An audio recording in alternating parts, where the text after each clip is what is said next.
Yesterday, the BBC released every episode title of the new season of Doctor Who that's going to be on in April, and they did it in the same way as they did last season with these little mini video things. And I think there are some clues in the videos, some clues in the titles themselves that we can look into to discover what might be coming up in the show. So do they hint at multiverses? Do they hint at the truth of Belinda? And do they hint at a returning adversary of the Doctor? Let's talk about it. Hello, welcome to Culture Filter. I am the Phil in Filter, and this is the channel where I like to talk about a lot of geeky pop culture and a lot of Doctor Who. So if you like Doctor Who, do hit subscribe down below for news, lore videos, reviews, and all that sort of good stuff. But let's get on to these titles, because we've had all 8 titles revealed, one after the other last night. I'm afraid I couldn't cover it last night. I was busy with family, but I'm going to cover it now, and I think that extra time has given me some time to look at the images in a bit more depth and examine them and spot some little clues here and there. Not all of them have a lot of clues in, but, you know, one or two of them have some information, and we can talk about what the titles might mean as well. So let's get started with the very first one, Robot Revolution.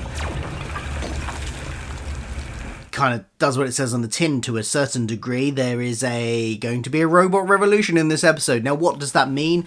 We've seen in clips so far in the trailers that the robots seem to be both antagonists in one point and also potentially friends of the Doctor by the end. So is this going to be a situation where the Doctor ends up on what he thinks, he thinks the robots are going to be an antagonist at the start, and then by the end he realises they're the ones that actually are being oppressed? Or is it going to be more like there's going to be 2 factions of robots and one of them is rebelling against the others? That could be a possibility as well, so the Doctor aligns himself with the good side along with some humans as well. I think that's kind of what we're getting from the clips we've seen and this title. Now, the interesting thing about the little video on this is if you look at below that little monitor screen, it says Planet Belinda. Now, Belinda is obviously the name of the new companion, played by Verada Sefru. So why does it say Planet Belinda? Is that the name of the planet they're on? And why does it share a name with the companion? That can't be coincidence, surely. We suspect from the clips we've seen that Belinda is maybe kidnapped or at least taken by the robots from Earth at the beginning of the episode. So are they taking her because she shares a name, because she's got some kind of connection with this planet, or because maybe it's just a coincidence of naming and it's a Madame de Pompadour situation where they just go after anybody called Belinda? But I think more likely there is some kind of deeper connection between the two. One potential theory that's kind of bubbling in my head, not fully formed yet, is related to a later episode title, Wish World, which we'll come to later. But I do wonder if there is some kind of element where maybe Belinda has wished for this. Maybe she's wished to get away from her life on Earth, not necessarily thinking that she's going to go to another planet, but it might have been a broad wish of, God, I really am fed up with my life. I just want to get away from it. And the result of that wish is this planet formed especially to give her an adventure. And maybe that won't be revealed this episode, but it will be revealed in those later episodes when we get to Wish World. It's not a fully formed theory, but it's got something bubbling in my head. Then we get Lux. This is the one with the cartoon. Lux is a word, it's a term of measurement. It's a unit of measurements for sort of luminosity, light, things like that. And obviously projectors in cinemas use light to project the image onto the screen, so it kind of ties in with that, we presume. Assuming that this little 5-second clip here is of the setting of the episode, we can tell it's going to be some kind of seaside setting, some kind of seaside town. That's an entrance to a pier. That is a entrance in actual location. That is an entrance to a real life pier on, let me get this right, Penarth Pier in Wales, just outside of Cardiff, is the actual location of that building that they've used for that shot. Now, does that mean that the episode takes place there? Not necessarily, but we can tell at least that it's a seaside town. Episode 3 is the most interesting because I think it's the one we know least about so far. I don't think we know really anything about this episode, and based on this little 5-second video, I'm going to guess it's called The Well. I'm going to guess it's all studio set, and that's probably why we don't know much about it, because there probably hasn't been any filming locations other than in the studio. There haven't been any external filming locations. So The Well, this image of some kind of bunker, looks like with some bunk beds in it and living quarters of some kind that looks like it's in deep underground potentially, and that tracks with it being called The Well. I think this is some kind of, fallout shelter type situation. They're in an underground bunker. Maybe there's a war going on or something up above, or there's been some kind of disaster where they've had to retreat back down into this, some kind of civilization that now lives in this well. This is my speculation, at least. Now, for some reason on that door, there seems to be the logo of the TV show The Gladiators. Now, I'm assuming this isn't a storage facility for the titular muscled men and women of the Gladiators TV show, and is instead just something that bears a coincidental similarity to it. So it's not a link into the Gladiators, I think. Although they are both on BBC, so who knows. But more likely, it does kind of look a bit like a stylized V and a G. So could it be a new version of the Villain Guard logo? And this is the kind of returning adversary I think might have been hinted at here, in the sense that we've had, we had Boom last season, we had Joy to the World where Villain Guard featured. Are they building up Villain Guard as a kind of like reoccurring antagonist for the Doctor, this military industrial kind of complex corporation that supplies weaponry? Have they developed this bunker? And it looks like a more primitive logo than the ones we've seen recently in Boom and Joy to the World. So could this be very early on in Villain Guard as a company's...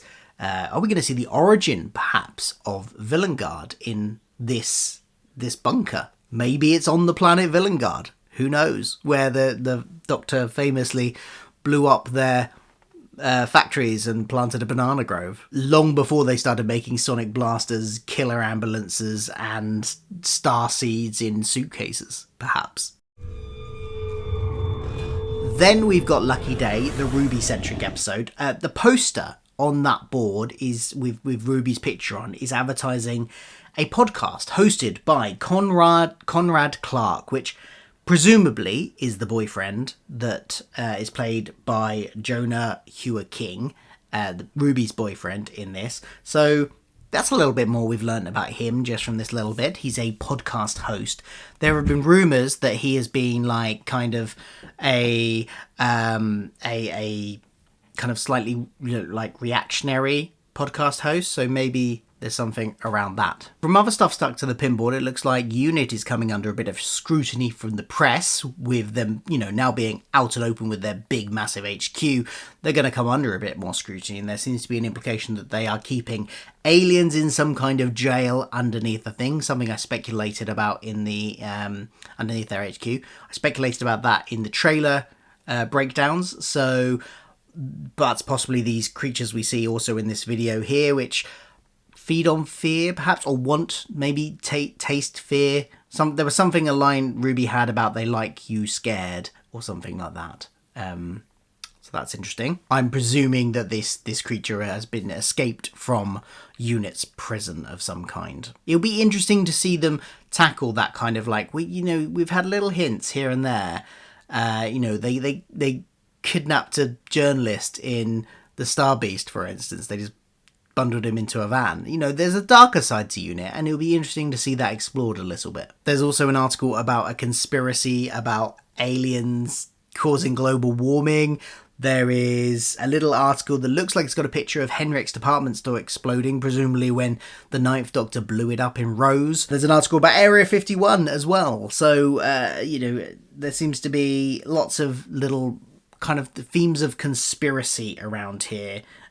Conspiracy theories and cover-ups on this board, so I'm guessing that's going to play into the episode as well as the stuff with the monsters, and they're probably linked somehow.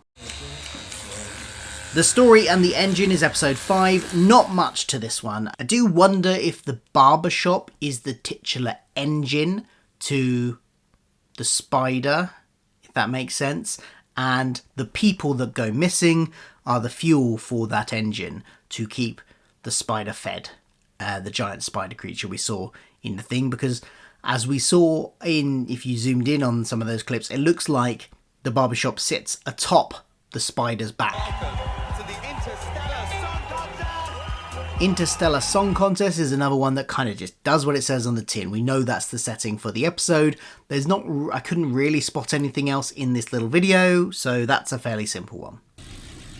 Wish World, and this ties back into the Belinda stuff from earlier, of course. We get a giant clock that's in a room that's seemingly made out of bones. Does that link to the the bones of the giant dinosaur we saw walking around London at one point? The figure sitting at a table could be wearing some kind of VR headset type thing, or maybe that's just part of their anatomy. But either way, I'm guessing this is set on a world that promises to make your wishes come true. So does this tie back into the Planet Belinda thing? Is that something that somehow Belinda managed to tap into the power of this world before she even visited it? Or maybe she has visited it before, who knows? And her adventures with the Doctor leading from that, and the fact that that says Planet Belinda, all kind of come from that. Given this is likely part 1 of the finale story, also it's probably going to tie very heavily into what happens in the second part, and so I do wonder if there's been speculation that the Doctor has lost his memories and is kind of living as a normal human at the beginning of the second part. That's going to be him in the bowler hat costume, just going about a daily life, working in a bank or something. So maybe this is how he ends up in that situation. Either he wishes for a normal life, or somebody wishes for him to have a normal life, or something along those lines creates a reality where that happens. And then we get the reality war, the final of the season. The title has a few possibilities. I mean, if reality is getting changed by Wish World, then that kind of makes sense. It's now maybe breaking down, those fake realities are breaking down. Or perhaps it really is different realities kind of going to war, a multiverse situation. We get different realities, different timelines maybe going to war and causing the destruction of the one that we know about, possibly. Multiverse style. Multiverses are still being used quite a lot in fiction at the moment, so maybe Doctor Who's getting in on the action. What do you think about all these titles? Do you like them? Which one are you most excited about? Have you got any theories of your own? Let me know in the comments below, and I'll be back for more videos soon. Goodbye.